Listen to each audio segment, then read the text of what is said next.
আসসালামু আলাইকুম, আমি জাকির হুসাইন। আশা করি সকলে ভালো আছেন। দূরে এবং কাছে যে যেখান থেকে আমাদের ক্লাসগুলো দেখছেন সবাইকে আন্তরিক মোবারকবাদ। আমরা নুরানি তালিমুল কুরআন বোর্ড চট্টগ্রাম বাংলাদেশ কর্তৃক প্রণীত নুরানি অঙ্ক অনুশীলন বই থেকে দ্বিতীয় শ্রেণীর এক্সারসাইজ অনুশীলনী 4 এর 3 নম্বরের অঙ্কগুলো করতেছি, অর্থাৎ খালি ঘরে সঠিক সংখ্যা বসাও।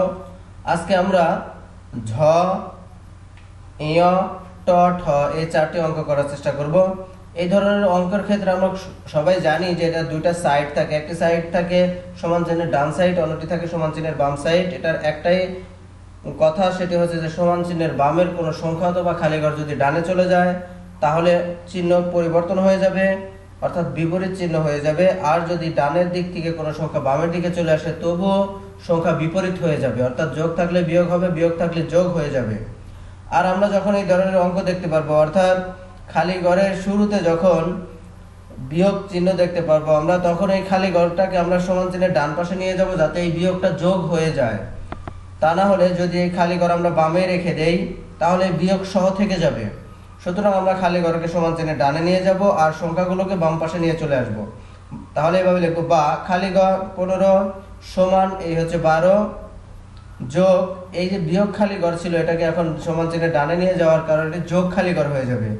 এখন এই খালি ঘরটাকে ডানে রেখে সংখ্যাটাকে আমরা বামে নিয়ে চলে আসবো। তাহলে এই যোগ 12 যদি সমান চিহ্নের ডান দিক থেকে বাম দিকে নিয়ে চলে আসি তাহলে বিয়োগ 12 হয়ে যাবে। এখন এই দুইটা যদি আমরা বিয়োগ করি, 5 2 আছে, 5 হবে 3 হলে, তাহলে এখানে হবে 3। সুতরাং 3 সমান 12, 3 সমান খালি ঘর, অর্থাৎ 12 থেকে 15 থেকে 12 বিয়োগ করলে হবে 3। এই 3 সমান খালি ঘর আর খালি ঘর সমান 3 একই কথা, সুতরাং আমরা উল্টে লিখলাম যে খালি ঘর সমান 3। এখন আমরা পেয়ে গেছি খালি ঘরের মধ্যে আসলে মূলত কত বসবে। এখন খালি ঘরের মধ্যে বসবে 3, সেটা আমরা পেয়ে গেছি।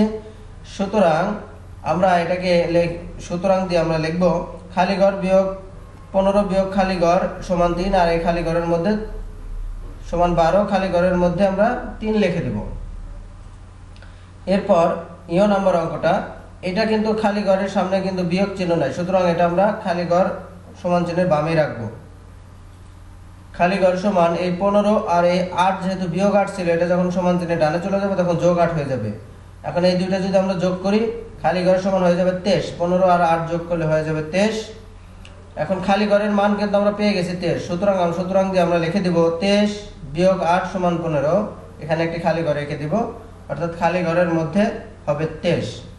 এই দুই ধরনের অঙ্ক তোমাদের বইয়ের মধ্যে আছে। এই দুই ধরনের অঙ্ক ছাড়া আর কোনো ধরনের অঙ্ক এই বিয়োগ অনুশীলনের মধ্যে নেই। এই দুই ধরনের অঙ্ক হয়, তোমরা দুই ধরনের অঙ্ক শিখে ফেললে। এখন এই দুইটার মতো করে ট এবং ঠ করে ফেলবে। তোমাদের আজকের হোমওয়ার্ক হচ্ছে ঝ, ইয়, ট, ঠ। সবাইকে ধন্যবাদ। আমাদের পরবর্তী ক্লাস সবার আগে পেতে চ্যানেলটি সাবস্ক্রাইব করুন এবং পাশে থাকা বেল আইকনটি অন করে দিন। আসসালামু আলাইকুম রহমতুল্লাহ।